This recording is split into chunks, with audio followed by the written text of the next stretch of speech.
Today we will discuss about the glossopharyngeal nerve.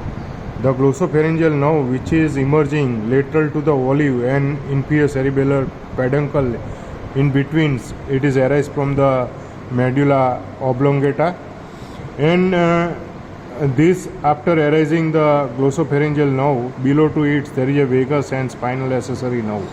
So it is into the same line, lateral to the olive and medial to the olive, between the pyramid and olive there is a hypoglossal nerve which is emerging inside the medulla oblongata. After emerging from the glossopharyngeal nerve, which goes inside the through the jugular foramen, it enter, this is the jugular foramen, this is the interior of the cranium, it enter inside the jugular foramen, and along with the interjugular veins, it come out through the jugular foramens and it enter inside the base of the brain. Along with it there is a 10th and 11th cranial nerve and interjugular veins, and anteriorly there is a carotid canal, along with it there is an internal carotid artery. After emerging from the jugular foramen, it enter inside the norma basalis, and this is a styloid process, and this is the styloglossus, and this one is the stylopharyngeus muscles. And here you can see this is the glossopharyngeal nerve. So it enter inside the deep inside the infratemporal fossa and deep to the medial pterygoid muscles. We have already cut the medial pterygoid muscles, and along with the stylopharyngeus, between the superior constrictor and middle constrictor, the glossopharyngeal nerve which is enter inside the pharynx.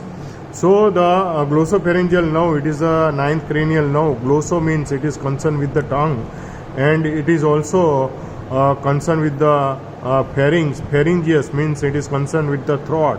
So it is called the concern with the throat as well as the tongue. So it is called the glossopharyngeal nerve.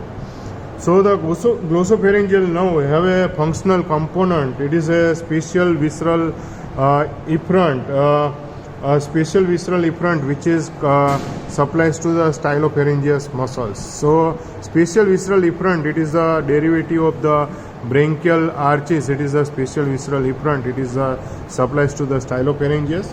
General visceral efferent, it is a preganglionic fibers, the coming from the inferior salivary nucleus and travel general visceral efferent.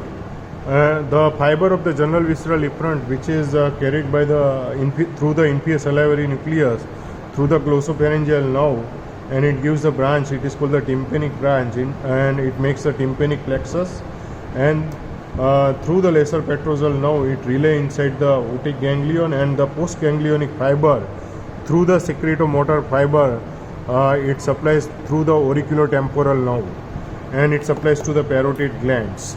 So it is the general visceral efferent.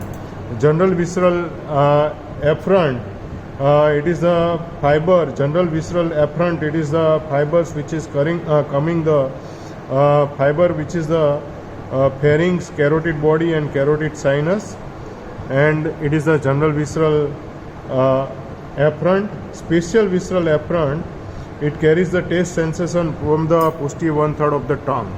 It is the posterior 1/3 of the tongue which carries the taste sensation by the special visceral efferent. And general somatic efferent, it carries the pain, touch and temperature sensation from the posterior 1/3 of the tongue, from the tonsil and pharynx. It is the general somatic efferent. So this is about to the glossopharyngeal nerve. Hope you enjoy the lectures of the glossopharyngeal nerve. Thank you very much.